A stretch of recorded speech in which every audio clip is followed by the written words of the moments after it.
switch us over.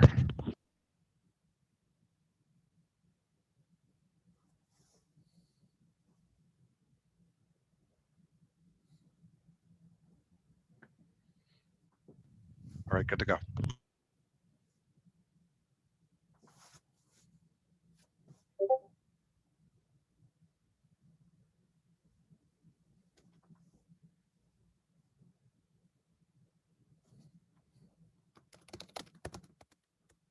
Good evening. We are live.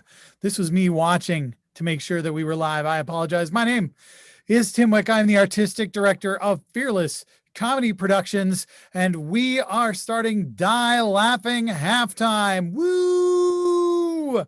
Please cheer in your seats at home. You're going to be doing that a lot over the next few days. Now, for those of you who are unaware of what Die Laughing has been, it has been a 50-hour comedy marathon that we have produced every year since Fearless has begun.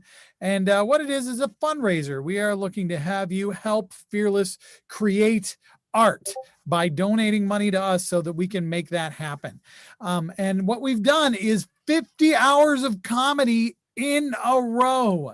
Now, we thought about, could we do 50 hours of comedy in a row online? Because as you might have noticed, we are still at the tail end of a pandemic and not doing theater live in front of people right now. And we said, yes, we can do 50 hours of comedy online. And then we decided maybe that wasn't the best idea. So instead, we are doing what we are calling Die Laughing Halftime. It is 25 hours of live comedy online over the course of the weekend. We start tonight at 7 p.m. We go to 1 a.m. Central Standard Time. And then, yes, that's right. There is more. We are going to start up again tomorrow. And I'm looking up that time because I meant to write it down and I didn't, because that's how prepared we are. We're going to start up tomorrow 1 in the afternoon. So you get a 12-hour break. We're going from 1 in the afternoon all the way to midnight. Then we take a 13-hour break. And on Sunday, we start at 1 p.m., go all the way to 9 p.m. Now, there are a lot of opportunities to enjoy the show over the weekend, a lot of great comedy that we're going to be producing. And we have some opportunities for you to share your money with Fearless Comedy. Now, I'm going to be talking about challenges a little bit later, but right now, I do think maybe I should mention that we have a silent auction going for most of the weekend. There are some really great items there. 13 different items available in our silent auction. And rather than just tell you about them, I thought I was going to use the technology that we have for this fabulous event. That's right, we're using Zoom. And over the year, as we at Fearless Comedy Productions have learned how to use Zoom, we have learned how to use a little project that we call sharing. So I'm going to share my screen with everybody, and my screen is set.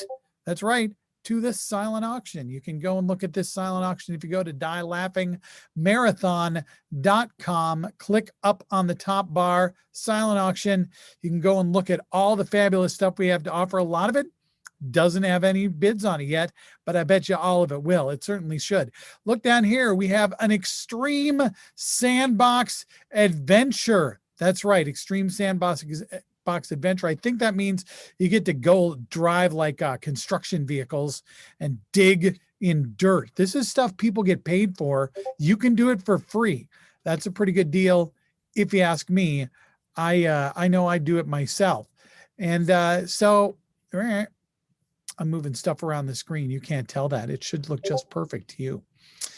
Then the other stuff that we have a Get Fluxed bundle, which looks like all sorts of Flux card games. Great game if you haven't played it before. A lot of fun. We already have a lot of bids on the handcrafted resin egg by our assistant artistic director, Eric Thompson. He's been working on resin casting since the pandemic began, and you can enjoy his fabulous handiwork if you bid on that. Also down here, I'm going to call on this because it doesn't have any bids yet, just added today. The Dregs will do your own song. Any song that you pick, the first time that we get together in person, because we've all been vaccinated, we're just waiting for our 2-week wait. We're going to get together. You get to pick a song. We're going to record it for you, do a personalized message, and it's just for you. I mean, you can share it with other people if you want, but we're making it just for you. And that is available through the silent auction as well. So a lot of great stuff there. Go check it out. That silent auction is going to be up for most of the weekend. I have to fill a half hour here, and I just filled about 6 minutes. And think about that. I filled 6 minutes. I'm still talking, and we are going to be here for another, how many hours is it tonight? 7 plus 5, 6 hours. 6 hours tonight. I filled 1/100th of that. No, my math is bad because it's 6. Anyway, the point is I filled a very small portion of the evening so far. We've got to fill that whole evening. We got a lot of great stuff coming up for you tonight. And you can find a schedule over at dielaughingmarathon.com. You can also stream this live at dielaughingmarathon.com. You can stream it on Twitch. You can stream it on YouTube. You can stream it on Facebook Live. Heck, you could swap between different streaming sources all weekend long. I mean, there's only the 4, but you could swap between them anytime you like. Later on tonight, up next, there's going to be Double Blind Improv, one of our long-running shows that we have been doing. It is an improv show in which the performers don't know which improv structure is coming next, and they don't know which one of them is going to be playing that improv structure, but they are going to be doing it right here on your screen. That's what we're doing. It's all live, but it is all online because we want to stay safe. It's not safe to be back in theaters yet. It will be safe soon. And that's what we're really excited about. That's why we're doing this fundraiser, because soon we're going to be able to bring theater back to you on a stage. And we want to be ready for that because it's really important to us. We have done some stuff off stage this year, or rather on this stage this year. I hope some of you managed to catch Fearless 5 Space. That was a show we produced about a month ago, and it was a live production of 5 brand new scripts, all of which were commissioned to be written specifically to be produced online. So that made that show really nice and unique. 5 different writers were given the prompt space. They came up with their own short play using that prompt, and then they were presented as part of a full-on show. If you want to see that show, it is still available. You can go check out our Fearless Facebook page and look at the videos, and you can find Fearless 5 Space. We did it 3 times. All 3 performances are available online, and you can watch those shows for free. For free. That's right. We did it for free. We didn't charge anything. Anybody could do it. We invited donations just as we're inviting donations tonight. Remember, all you got to do is go to the Die Laughing Marathon page, and you can watch the show there. There's also a donation link right up at the top. We also are going to have some challenges. Eric's probably going to join me a little later in this half hour to talk a little bit about the challenges. And of course, there is the silent auction. I am going to say silent auction is going on for much of the weekend. If you had something that you'd like to donate, if you're looking at that and going, hey, I could donate something to the silent auction. Mav is our silent auction coordinator. Maybe he'd be willing to toss that in there. You know, we wouldn't mind. We'll get you that contact information. Just contact us and let us know. You might have something to donate. Now, a few other things I want to let you know about. We've been doing Die Laughing for, I think, somebody's got to remind me. I think this is our 7th. But in any case, we've been doing it for a long time. And we have archives, online video archives available. You can find those at dielaughingmarathon.com. You can go and watch all of the shows that we were given permission to put online, and you can see things that we've been doing and other people have been doing with us over the last several years. We also have Die Laughing Halftime merchandise and Fearless Comedy Productions merchandise available over at that website, dielaughingmarathon.com. So if you go over there, check it out, you'll find all of those things that I'm talking about. Now, why support Fearless Comedy Productions? That's a pretty good question. I'm sure it's something that maybe some people are asking, and if you're not, you should. Why should you support Fearless Comedy Productions? Fearless Comedy Productions is a homegrown theater company. Our focus is on helping to educate and give people new opportunities. That's what Fearless 5 is all about. Giving people who maybe have never written a script before in their lives an opportunity to write a script and see it produced on stage, or this year online. Next year, we're going to be doing Fearless 5 again. It will be our 5th production of Fearless 5. We've had some experienced writers and some inexperienced writers every year. We also brought in experienced and inexperienced directors every year, and we have challenged actors to play more than one role in an evening. There's a lot of different ways that we've gone out of our way to challenge actors with Fearless 5. We also produce other shows with that throughout the year. We will be producing Much Ado About Nothing. The plan was last spring, but I'm sure you all know that that's not how things worked out, and it's not time to produce it on stage this year. So hopefully next spring, we're going to be producing our Much Ado About Nothing. This fall, we are going to be producing on stage a show called The Bungalow Loft, written by Shannon Custer. That is going to be at where's it going to be? The Historic Mounds Theater. The Historic Mounds Theater. I don't have a script, everybody. I think you need to understand that. I don't have any of this written down. I mean, I have a couple of notes, but basically I've got to talk for a half an hour off the cuff. And that is what I'm doing. Now, I just noticed that we had a comment that we've already raised a little bit of money, and I'm looking to see that number.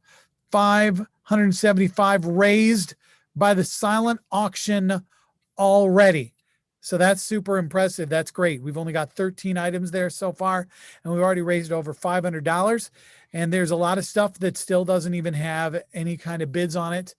So that Dregs private recording does not have a bid on it. I keep bringing that up because that's something that I do. My band will perform for you a song from the first rehearsal that we are having together, because everybody's now made it through our vaccination protocol. So go and check out the silent auction, bid there, but you can also just donate. Donate any amount. We will take any amount. We have challenges that you can donate for. We have challenges for our hosts coming up, where if you donate a certain amount of time during their host shift, they will do something silly or stupid, or maybe both. I know that Kirsten and James, our first two hosts this evening, if we can raise $250 in the first few hours of the marathon, they're going to have to watch Twilight. And I guess they don't want to. They don't want to have to do that. So you're going to get them to watch Twilight, and then they'll probably tweet about it or Instagram about it or Facebook about it or all the things about it. They're going to tell you all about that horrible experience. And all you've got to do, drop a few dollars for Fearless, help us produce shows like the ones I'm talking about, help us give our members education opportunities to learn more about what they can do in theater. I think the story that I always tell is that I was a theater major, unlike a lot of people who are in Fearless. I was a theater major. I went to school to become an actor. I decided that wasn't what I wanted to be. As I was going through college, I decided I wanted to be a designer. And I graduated with a degree in theatrical design and promptly didn't do anything with it for about 20 years. I did do some acting. I did do performing throughout the Twin Cities during all that time. And about 20 years later, I realized that what I really wanted to be was a playwright. I started writing plays, and that's what I do now. I write plays, but the thing is, I didn't go to school for that. Nobody taught me how to write plays. I learned how to write plays. I learned by doing. And what we want to do is not only provide the experience that somebody like me has, having gone through the process of learning how to write plays, but also just the process of learning by doing, giving people that chance to do the process of writing a show and then putting it on stage. That is something that you can't replicate any other way than giving them the opportunity to do that.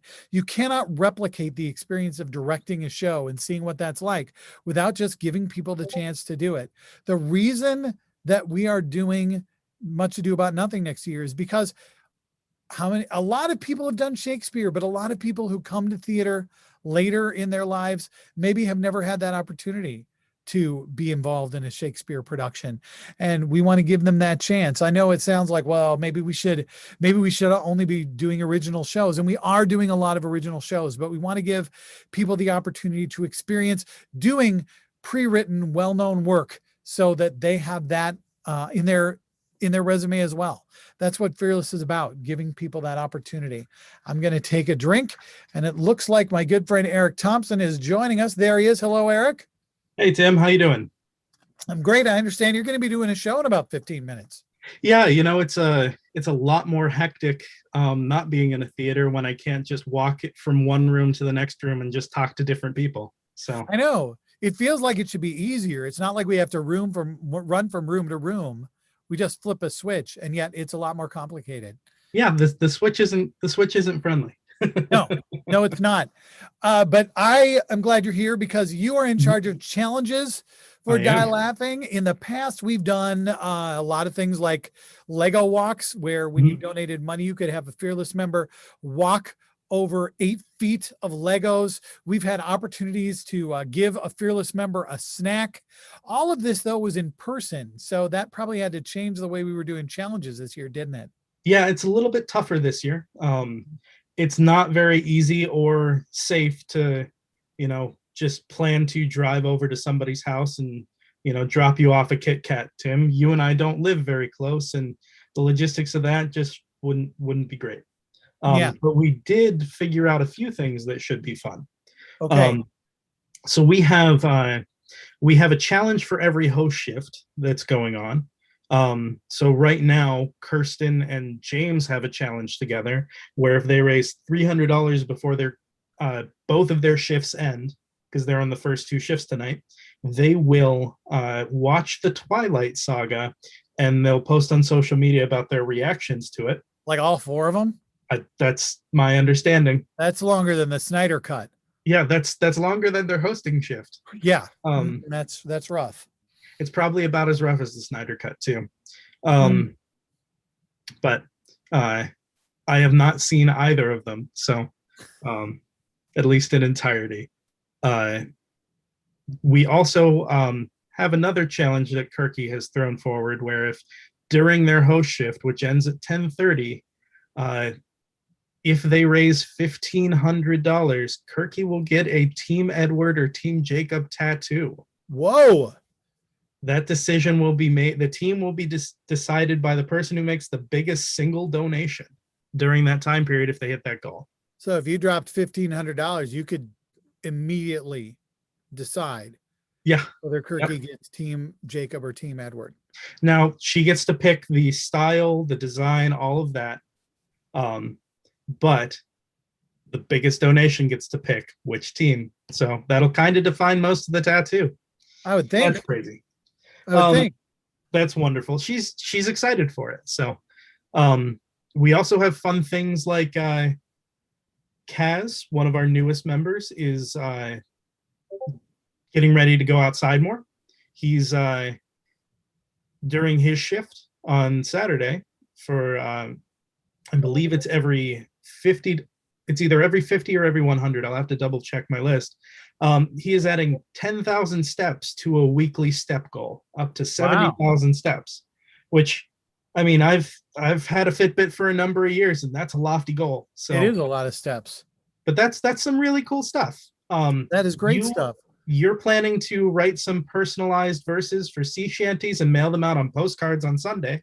That is right. During my host shift, everybody who donates at least $10, personal postcard, personalized sea shanty verse sent to them in the mail by me.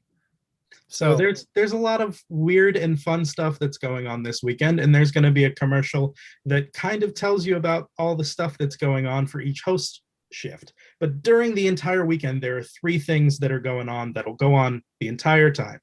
One of them is Good Vibes. What that is if you donate $5, you can pick a Fearless member you're already connected to on social media, and they'll post something nice about you. It's just a way to get more positivity out there.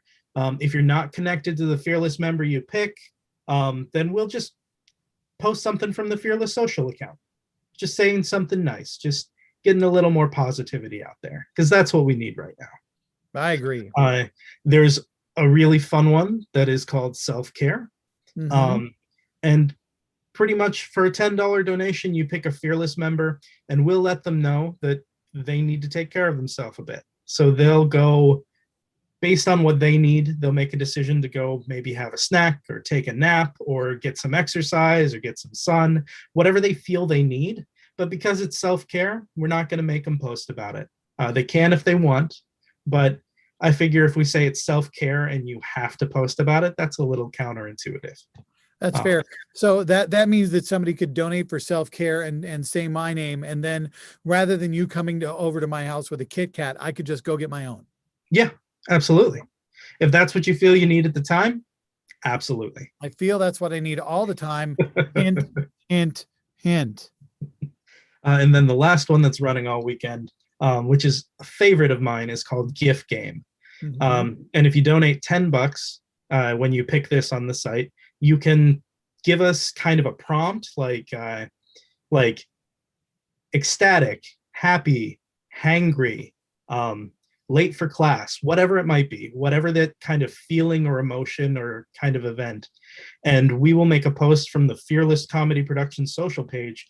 And in that post, we will show you some of our favorite gifts that kind of fit that. So we'll post a couple and then we'll leave it out there so that anyone else can show off some of their favorite gifts that fit whatever you suggested. But those suggestions need to be social media appropriate because that's where they're going. I really love that idea. In fact, I love it so much. I've already made a $10 donation to start the first gift game. And my suggestion was generous or generosity. Yeah. So I think that's going to be starting like any moment on the Fearless Comedy Productions page, and people could go over there and start posting gifts with that inspiration. It may even be there right now, but I can't just walk to a different room to find out. No, So. and we're both responsible for about 2 more minutes of content, Eric, before we officially start this event, which we're going to hand it over to Kirsten, who is our first host for the weekend. She will take it over, and as we mentioned, if we can raise at least $250 tonight, and I have to feel like we can do that. I have to feel like we can find $250 out there. Then Kirsten and her co-host James are going to have to watch the entire Twilight saga. But $1,500, and Kirsten is willing to get a Team Edward or Team Jacob tattoo as selected by the highest money donation. That's a pretty big stretch, $1,500. Yeah, especially right now. And like we know things are tough. We're hoping to bring some good laughs this year and brighten everyone's year a bit. Yeah. And I think that's the point, is this is about laughter this weekend. And we're going to talk about donations, and we would really appreciate whatever donations we can get. We don't have a set goal for this year. We are not going to talk about some number that we need to make. We're just hoping to raise some money, and we're hoping to get people to laugh this weekend. We felt like we missed out on Die Laughing last year. It was right at the beginning of the pandemic.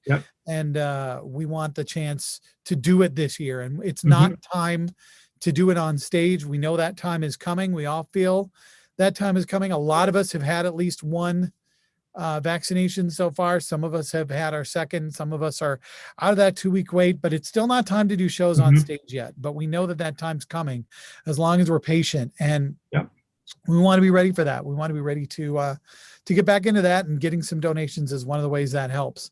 And I see Kirsten joining us because that means it's time for us to say thank you for letting us open the show. We're going to turn it over to Kirsten so she can get the real show going and shut us up. All right. Thanks for joining me for the end here, Eric. I hope Double Blind goes great. Everybody enjoy the night. All right. So the first thing that I want to say is that we have already raised $65 during my little hosting shift here. And we have until 10:30 tonight. So we still have a couple hours left to try and raise $250 to make us watch Twilight, which we're more than happy to do. Kind of. There's a reason I've put it off. Or $1,500, and I will get a Twilight tattoo, because if I'm going to do something for Fearless, I'm going to do something permanent. But before I talk more about the next act, I think that we should hear a word from our sponsor.